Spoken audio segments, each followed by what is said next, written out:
Здравейте, приятели! Едно видео за начинаещите, които се занимават с глоксинии и искат да ги отглеждат. Не, че нещо сложно засаждането на клубените, но си има някои специфики, които тук искам заедно да обсъдим.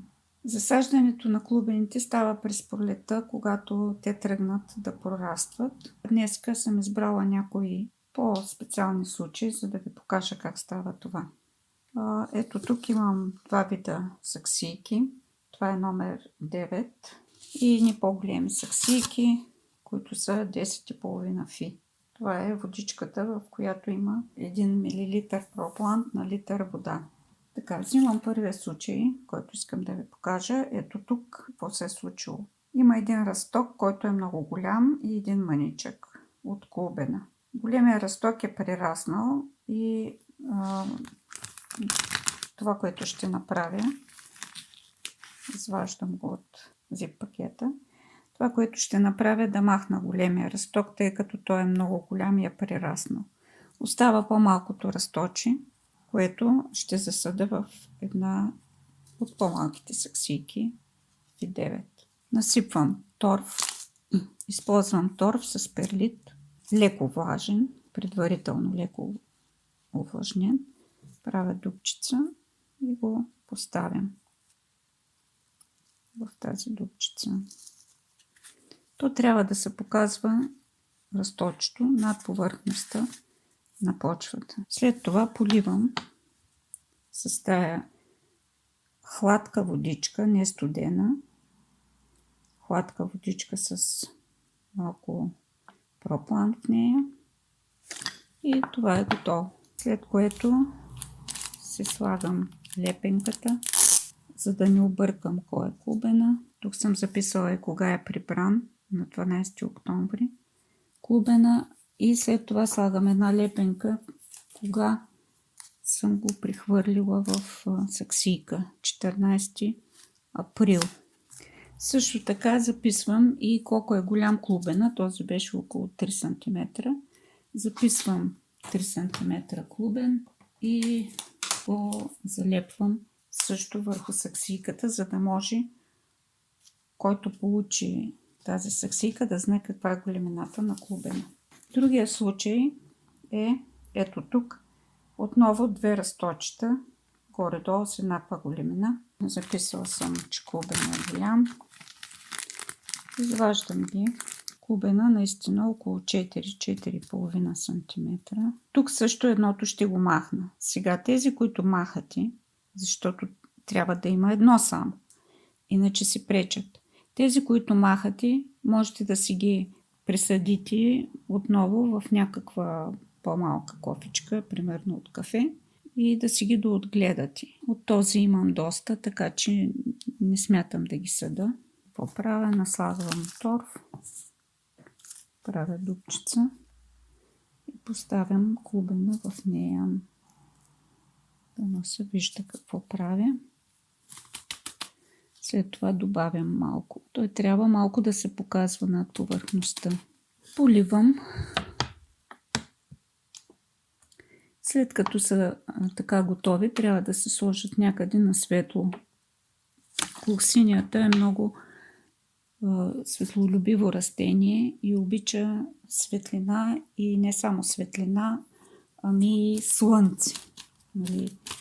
Да кажете ми, аз съм сложил някъде на светличко, ама тя не иска само светличко, иска да има и слънчице в някакъв период от деня, примерно поне сутрин да я огрява. А сега, както е пролет, може и южно слънце, на южен прозорец да се сложи и тя бързо започва да си прави, да нараства и да си прави пъпчици, да цъфти.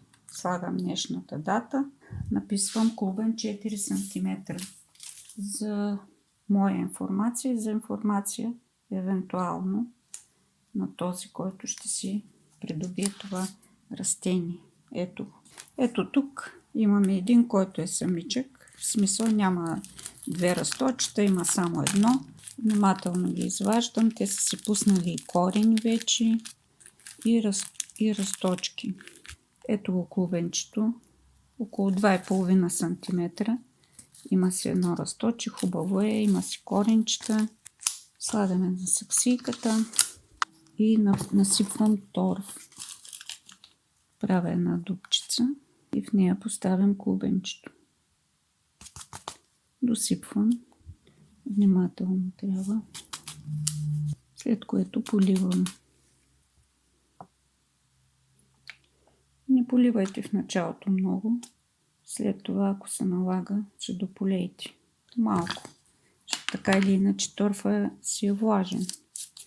Слагам днешната дата и големина на клубена 2 см.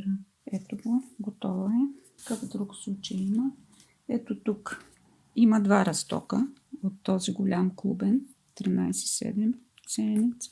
Един е огромен и е явно прераснал, така че него ще го отстраня. Това е един доста голям клубен. Вижте колко много корени е пуснал. Големия го отстранявам. Той е много прераснал.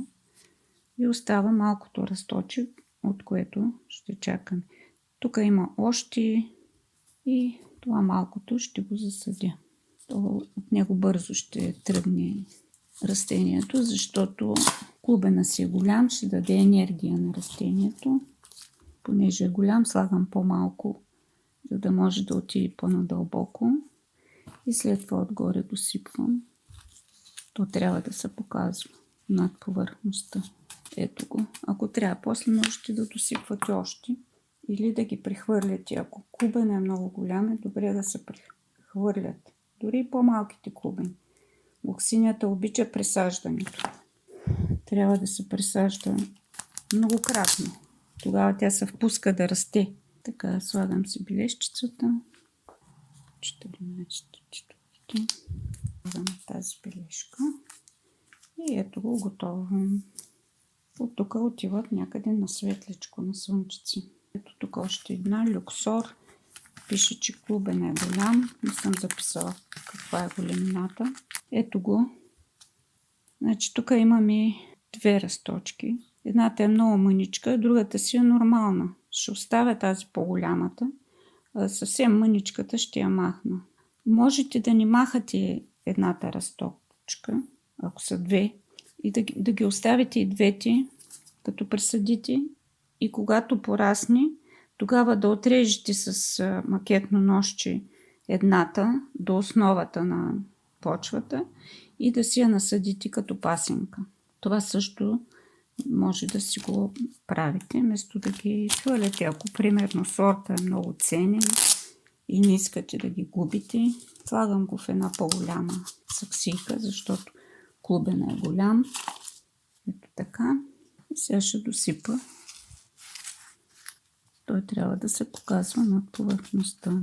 Готово. Поливам и поставям бележката с датата. А също и записвам големината на клубена. Около 5 см. Оставяме настрани. Ами това е като цяло. Ето тук още един с две разточета. Едното трябва да се примахне. Ще махна малкото, по-голямото ще го оставя, защото голямото е достатъчно пораснало, за да се развива. То не е прераснало. Тук е едничко само. Тук са две, голям клубен с 3 разтока. Така, най-малкия го махам. А тези смятам да ги оставя двата, за да може след като пораснат, единия да си го отреже и да си вкорена.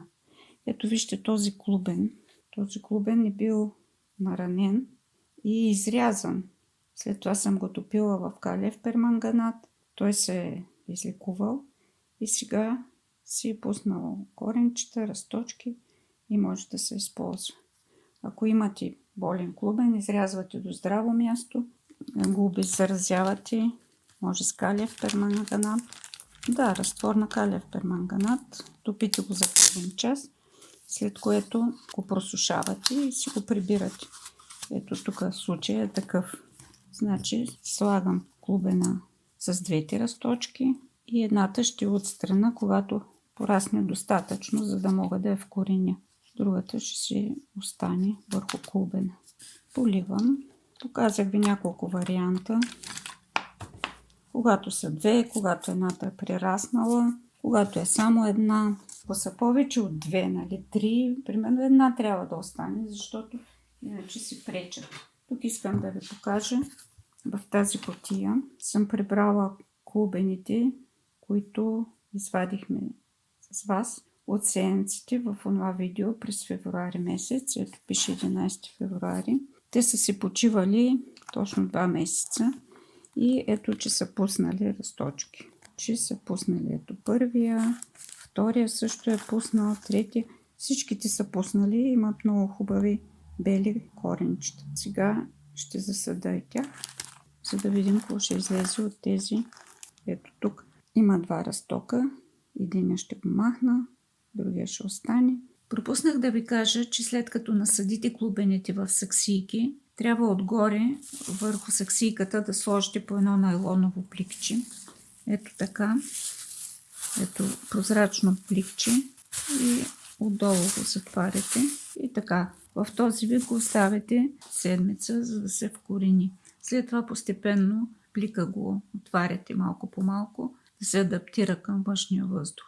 Защо слагаме пликчета? Защото клубените са били в зип пакети, там влажността е била по-висока. Затова веднага трябва да се сложи отгоре пликче. Ето ги тук как съм им наслагала тия.